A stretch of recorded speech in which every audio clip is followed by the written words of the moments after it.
Okay, welcome to NCAA Bracketology ranked by financial aid generosity. This exercise in geekiness brought to you by me, Andy Lockwood. I am the owner of Lockwood College Consulting, and my website is right there, andylockwood.com. Let's take a look at these brackets.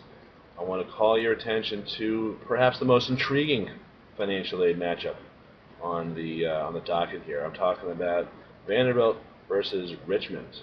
Both schools are exceedingly generous when it comes to financial aid. Vanderbilt and Richmond each meet 100% of financial aid. But why did I pick Vanderbilt to advance?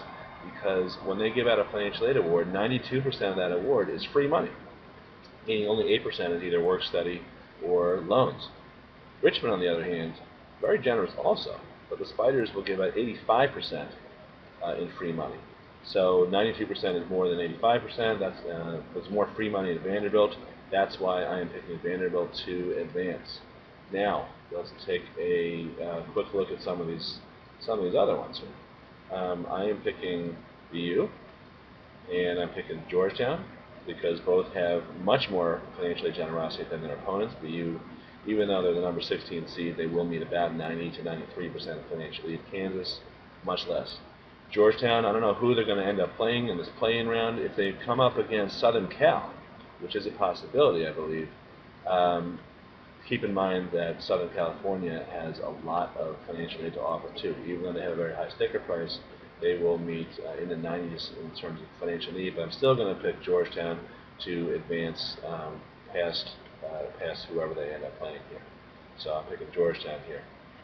Next, over here, I've got right below there, I've got A&M advancing past Florida State, a 7 versus 10. That's a potential upset. You know, Texas A&M has one of the largest endowments in the country, believe it or not, even though you may not think of that. Notre Dame also very generous. I have the Irish going past the Aggies in A&M. Right below here, Pitt and Butler. You know, who really cares? Kind of boring. Here's an upset: Belmont. Belmont, I'm picking to go pretty deep in the tournament because they meet a very high percentage of financial need. How high? Good question.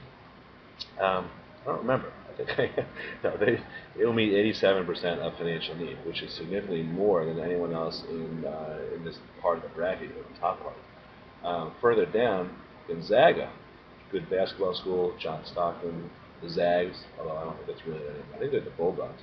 I have them going past my law school alma mater, St. John's, who of course I'm pulling for.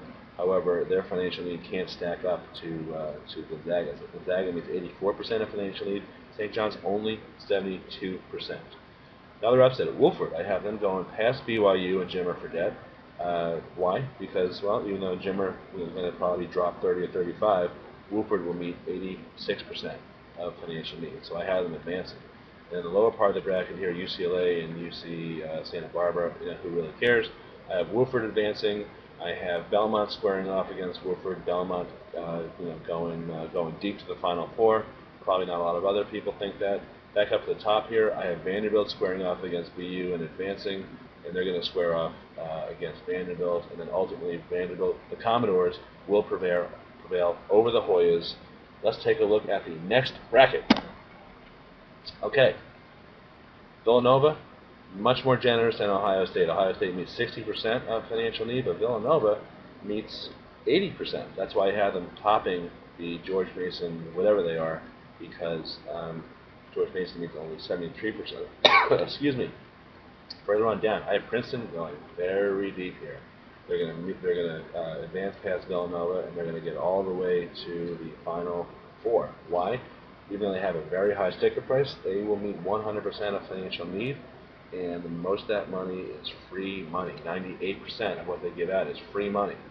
So Syracuse, even though they're favored here, the reason they really should be favored for this bracket is because they meet 93% of financial need. University of North Carolina, even though it's a state school, most people think that state schools don't have a lot of money. They have a large endowment. One of very few schools very few state universities that have large endowments. Other schools include the University of Virginia and Michigan, that we'll talk about in a second. But here I have UNC getting past Syracuse, and their freshman star, Fab Melo, who has been coming on strong in the postseason. And they're going to square off against Princeton. However, I have Princeton prevailing right here, going all the way to the Final Four. Now, let's go back down to the bottom part of the Western bracket. Duke will prevail. They're going to go deep, not only on the strength of their basketball ability, Coach K and Singler and all those guys, but the Duke endowment, the Duke fortune, has fueled a ton of financial aid. So they give out a lot of free money, even though they also have a very high sticker price, but I am picking them to go very deep. Michigan, one of the other state universities, one of the few state universities that meets a significant percentage of financial need. Michigan is in, I believe it's in the 90s in terms of how much need they need. University of Texas at Austin also has a pretty high need met. However, Duke is going to advance past them. Here's my last upset. I have Bucknell going very far into the tournament. They're ultimately going to lose to Duke. Bucknell is one of these elite private schools. They don't quite meet 100% of financial aid the way Duke does, but they will meet 95%. So there's my bracket. I am picking Princeton to go up against Duke, and I'm not going to pick the winner there, but Princeton does have much more financial need. Again, most of the other teams in the field, but so does Duke. I guess I'll go with Duke to win the whole thing. All right, what's the point of all this other than just to amuse myself? Well, understand that colleges have different levels of generosity. So don't go by sticker price only. Sticker price can be misleading when you're trying to figure out how much college is going to cost. You need to look at the levels of generosity. Do your research long before you apply. Definitely by your junior year, and even start in sophomore year of high school. You don't want to do this when it's too late. You don't want to do this after your child has been accepted, because you may have to break his or her heart if she worked her tail off to get into Princeton or Duke or any of these other schools. If you want more information, I have two resources for you. There's a lot of free information on my website, andylockwood.com. On there you'll find a free report. You'll also, if you're in the New York area, you'll also find a schedule of local workshops. If you are not in the area, I recommend that you check out my book that I just wrote. It's instantly downloadable. It's available at wholesaleforcollege.com because the book is called How to Pay Wholesale for College, and you can pick it up right there.